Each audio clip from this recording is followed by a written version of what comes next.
One of the greatest characters in the history of professional wrestling is without a doubt Jimmy the Superfly Snuka, WWE Hall of Famer, and he's also one of the most controversial characters in the history of wrestling. I recently posted a bunch of clips from an interview from RF Video of Jimmy Snuka on this channel. Although this was a shoot interview, he pretty much kayfabed overall in this. He kept his mystique about him. The one thing that came off from watching this interview is Snuka is like a larger than life character, and from watching this interview, you don't lose any of the mystique about him. He looks like Jimmy Superfly Snuka. He talks like Jimmy Superfly Snuka. Couple points he gets uncomfortable, of course, when he's asked about the death of Nancy Argentina. He gets extremely uncomfortable. Of course, he was found civilly liable for that death and couldn't stand trial when it was brought back to court for the criminal investigation. I wasn't there, so I can't really comment on that beyond that comment. This civil liability that I guess they never were able to collect on for whatever reason. I don't know why they couldn't garnish his WWE wage. Of course, wrestling on the independent level, it's a lot of under the table stuff, and autograph sessions is a lot of under the table stuff. He also got very uncomfortable when they asked him about drug use.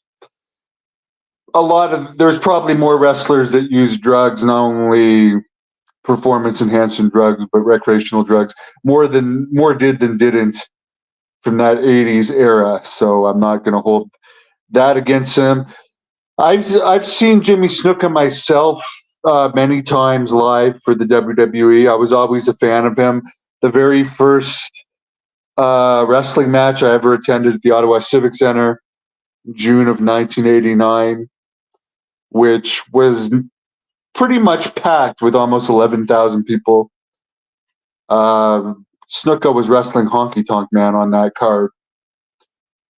And I bought one of those Jimmy Snuka foam I Love You fingers. Saw him numerous times after that.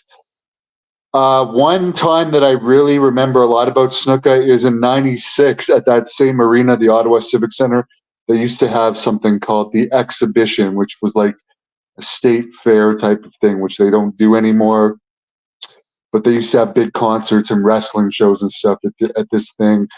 And in this summer of 1996, I remember WWE had just come with their first event at what's now the Canadian Tire Center.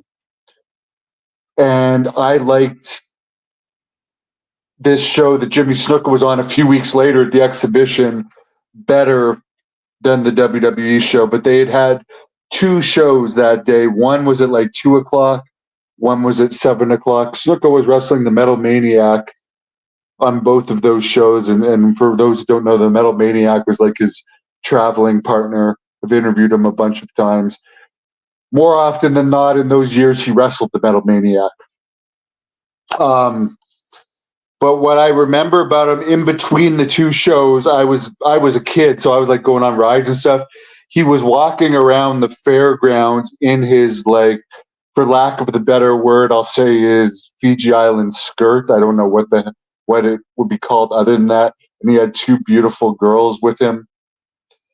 And it was like everyone was staring at him. It's like, you know, back when nowadays, I mean, you see Kevin Owens walking down the street, no one's going to give a second look. But like Jimmy Snuka, everyone's looking at him like whether they knew he was a wrestler or not. Who is this guy that's all jacked? Looks like he's an islander with these two beautiful girls with him. He was just walking around the fairgrounds, but I just remember the aura and seeing everyone turn their heads and looking at him. And the last time I saw him live was around, I think it was around 98-ish or 97. It was probably actually 97. It was a small show in Arnprior, Ontario, Canada. that I convinced my parents to drive me to because Jimmy Snuka was supposed to wrestle Jim Neidhart, but he got re-signed by WWE. So somehow it was Jimmy Snuka versus the Brooklyn Brawler.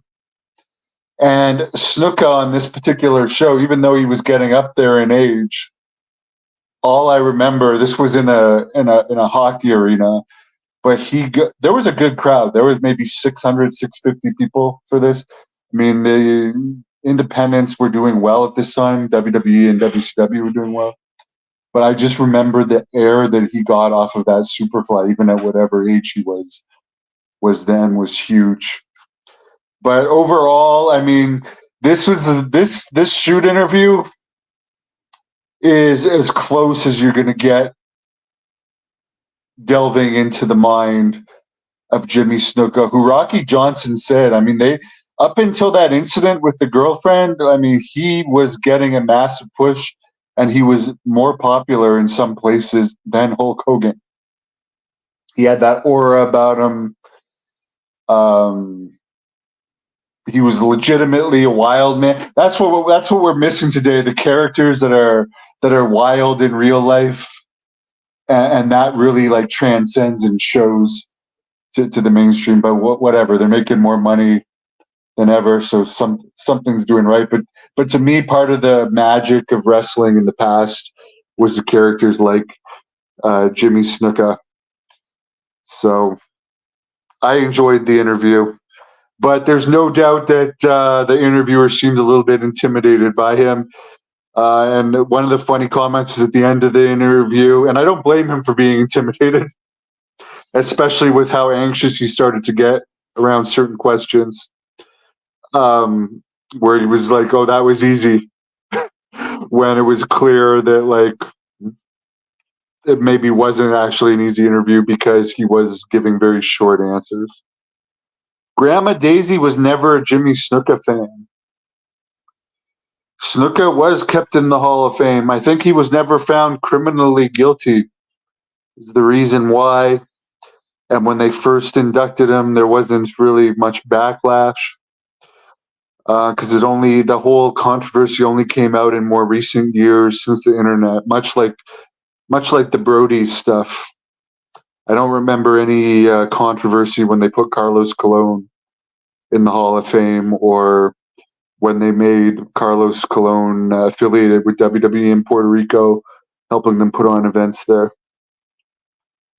The best characters are the ones that are actually like that in person, such as Ric Flair, Roddy Piper, Terry Funk, Andre the Giant, Don Morocco.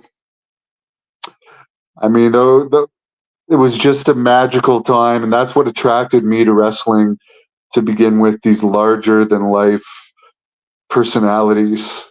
Which today, I mean, Brock Lesnar's still under WWE contract. He just doesn't wrestle.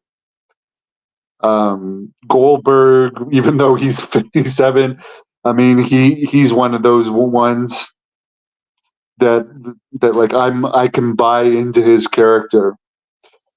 The others just don't. The others just seem like kids performing spots to me. There's nothing interesting about them to me, and that's just how it is. But times change. Out of the legends I've interviewed, who is my favorite? Well, because Billy Graham was like a grandfather figure to me, I would have to say him. And there's another larger than life character, even in his old age. When he walked into a restaurant, people would look, and if they didn't know who he was, what's Billy Graham? And I don't mean to digress onto this, but Billy Graham, I mean, he would constantly cut promos. If you've never been around him in real life, like everything is a promo. He cuts a promo on everything, and he's very loud. So, like, if you're in a restaurant with Billy, whether you know who he is or not, you're going to be looking at him because he's cutting promos on everything, whether the service is good or bad, whether the waitress is attractive, whether someone's being rude. I mean, those guys are just crazy characters.